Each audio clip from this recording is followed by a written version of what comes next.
श्री विष्णु पुराण चौथा अंश 12वां अध्याय। श्री परशुराम जी बोले, यदुपुत्र क्रोष्ट के ध्वजिनीवान नामक पुत्र हुआ। उसके स्वाति के रुषांका के चित्ररथ और चित्ररथ के शशिबिंदु नामक पुत्र हुआ, जो 14 महारत्नों का स्वामी तथा चक्रवर्ती सम्राट था।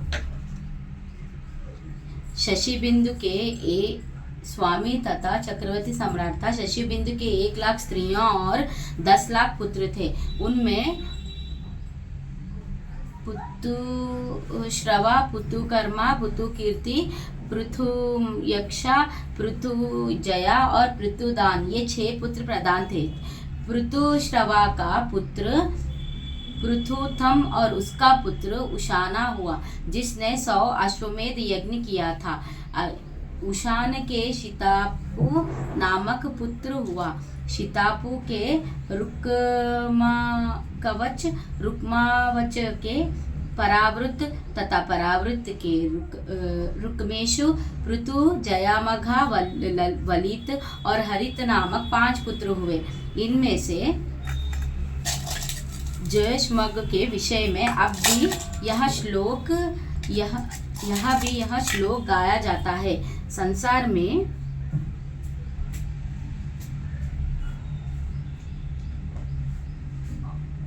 में स्त्री के वशीभूत जो लोग होंगे और जो पहले हो चुके हैं, उनमें शव्या का पति राजा जयामग की ही सर्वश्रेष्ठ है। उसकी स्त्री शव्या यद्यपि निसंतान थी, तथापि संतान की इच्छा रहते हुए भी उसने उसके भय से दूसरी स्त्री से विवाह नहीं किया। एक दिन बहुत से रथ, घोड़े और हाथियों के संघटों से अत्यंत भयानक महायुद्ध में लड़ते हुए उसने अपने समस्त शत्रुओं को जीत लिया। उस समय वे समस्त शत्रुघ्न पुत्र, मित्र, स्त्री, सेना और कौशदी से हीन होकर अपने अपने स्थानों को छोड़कर दिशा विदेशों में भाग गए। उनके भाग जाने पर उसने एक राजकन्या देखा, जो अन्यथा अत्यंत भय से कातर हुई विशाल आंखों से देखती हुई, हे तात, हे मात, हे ब्रात, मेरी रक्षा करो, इस प्रकार व्याकुलता पूर्वक विलाप कर रही थी। उसको देखते ही उसमें अनुरुक्त चित्ता हो जाने से राजा ने विचार किया, यह अच्छा ही हुआ, मैं पुत्रहीन और वंध्यायक पति हूँ। ऐसा मालूम होता है कि संतान की कारण रूप इस कन्या रत्न को विधाता ने ही इस समय यहाँ भेजा है, तो फिर मुझे इससे विवाह कर लेना चाहिए, अथवा इसे अपने रथ पर बैठकर अपने निवास स्थान को लिए चलता हूँ। वहाँ देवी शेव्या की आज्ञा लेकर ही इससे विवाह कर लूँगा। तदंतर वे उसे रथ पर चढ़ाकर अपने नगर को ले चले। वह विजयी राजा के दर्शन के लिए संपूर्ण पुरवासी, सेवक, कुटुंबीजन और मंत्रीवर्ग के सहित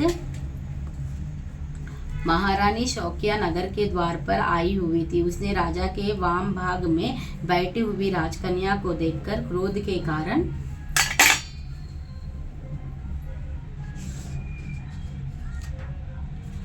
के कारण कुछ कांपते हुए होठों से कहा, हे अति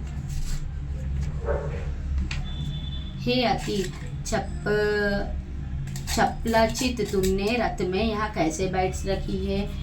राजा के भी जब कोई उत्तर ना सोचा तो अत्यंत डरते डरते कहा, यह मेरी पुत्रवधू है।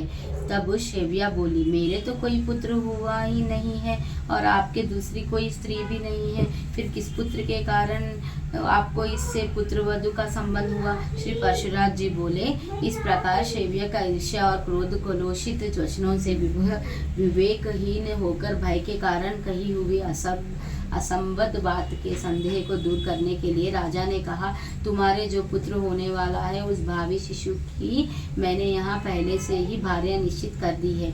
यह सुनकर रानी ने मधुर मुस्कान के साथ कहा, अच्छा ऐसा ही हो, और राजा के साथ नगर में प्रवेश किया। तदंतर पुत्र लाभ के गुणों से युक्त उस अति विशुद्ध लगन होरंशक अवयव के समय हुए पुत्र जन्म विषयक वार्तालाप के प्रभाव से गर्भधारण के योग्य अवस्था न रहने पर भी थोड़ी ही दिनों में शौकिया के गर्भ रह गया और यथा समय एक पुत्र उत्पन्न हुआ।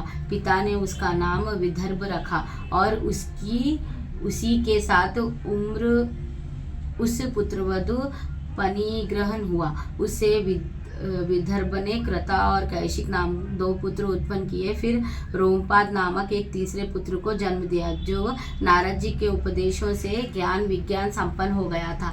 रोमपाद के भ्रभु धृति के कैशिक और कैशिक के छेदी नामक पुत्र हुआ, जिसकी संतति में छेद राजाओं ने जन्म लिया। जयामघ की पुत्रवधु के पुत्र कृता के कुंती नामक पुत्र हुआ। कुंती के दृष्टि के निद्रिति के दर्शहा के व्योमा के जीमुत के विकृति के भीमरथ के नवरत के दशरथ के शकुनी के करम्बी के देवरथ के देवशत्र के मधु के कुमरवंश के अनु के राजा पुरोमित्र के अंशु और अंशु के स्तत्वा नामक पुत्र हुआ तथा सत्वाता से सत्वंतशक प्रधुभर्व हुआ। हे मैत्री, इस प्रकार जयामघ की संतान का श्रद्धा पूर्वक भली प्रकार श्रवण करने से मनुष्य अपने समस्त पापों से मुक्त हो जाता है। इस प्रकार श्री विष्णु पुराण के 4थे अंश में 12वां अध्याय समाप्त। लक्ष्मी नारायण की जय। श्री विष्णु भगवान की जय।